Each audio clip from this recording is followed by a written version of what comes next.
Donc je te montre comment optimiser ton 9700K et puis la RAM aussi sur une Asus Z390. On va partir sur une base saine quand tu es là. F5 pour mettre le BIOS par défaut.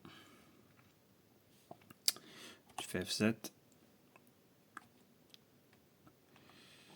Alors on va commencer dans Avancer. Voilà, tu vois, dans Configuration processeur. Tu descends tout en bas. Ici.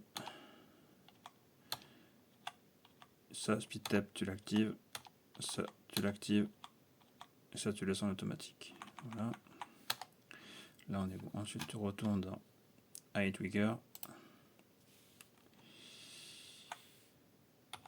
Alors,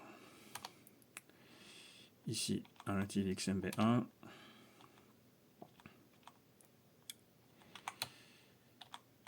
Ça, on laisse automatique.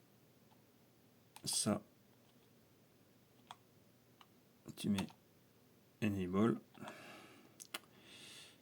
Ça, Typical. Ça, tu mets 0. Core ratio, on va commencer à 50. Non, pardon.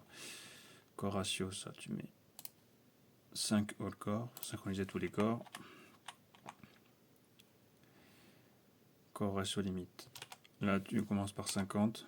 Je pense que si tu pourras rester 51, ça passera aussi.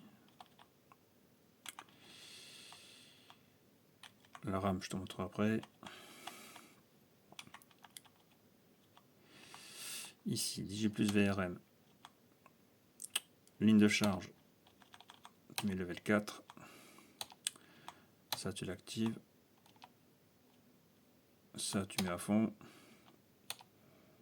Ça, tu laisses automatique. Ça, tu mets en extrême. Ça, tu mets en extrême. Ça, tu l'actives. Et comme toi, tu as une Rockstrix, tu as peut-être plus d'options que moi. Donc, auquel cas, tu envoies-moi une capture, je te dirai quoi mettre. Mais déjà, avec ça, c'est pas mal. Tout ça, ça sert à donner le max de jus possible au processeur. Gestion alimentation interne. Activer. Ça, tu vas mettre à fond, donc tu mets que des 9. Entrée. Pareil ici. Et pareil ici. On touche que ces 3 lignes là. Ça, on ne touche pas.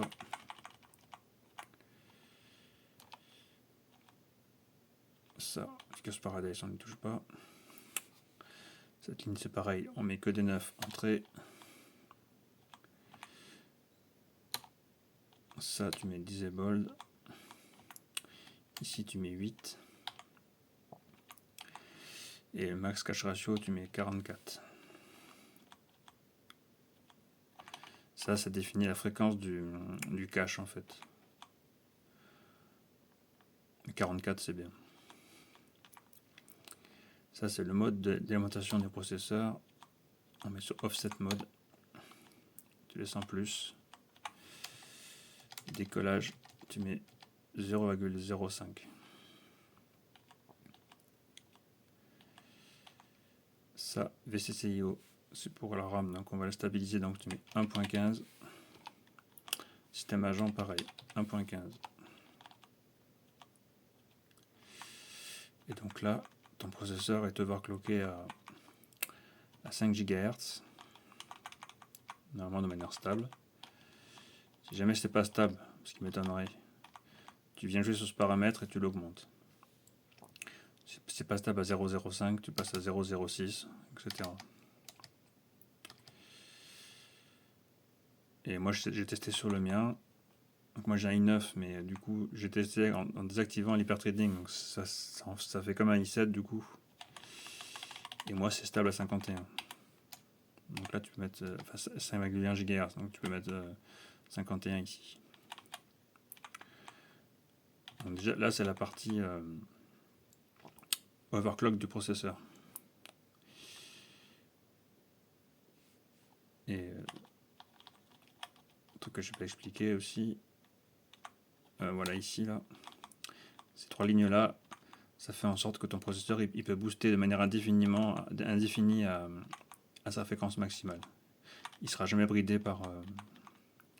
normalement, d'origine, ces processeurs, ils peuvent genre booster pendant 30 secondes et après ils se brident. Là, ils pourront pas, il pourra toujours booster à fond. Et donc la RAM, j'ai vu que tu as 3000, mais ça peut se voir cliquer très facilement.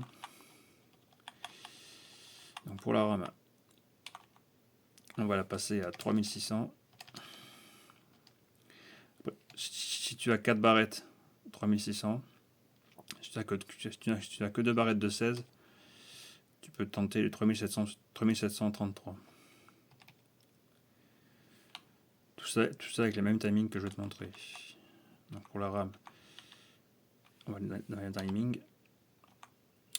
Ici, tu mets 17. Cette ligne 17. Toi sur une streak, c'est possible que tu aies deux fois la ligne, deux fois celle-ci en fait. Donc, toi, il faut que tu mettes. Non, pas c'est pas 17, d'ailleurs c'est 21. Moi c'est 17, 21, 41. Toi c'est possible que ça fasse 17, 21, 21, 41.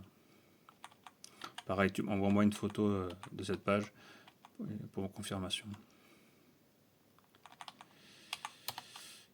Donc ces timings là ils marchent. Pour moi, chez moi j'ai 3 kits différents de RAM, de la 3000, de la 2666 et de la 3200, et tous ces réglages passent avec la fréquence 3600 passe avec ces réglages là. En fait les RAM il y a beaucoup de marge de overclock. Le fabricant il nous ment en fait.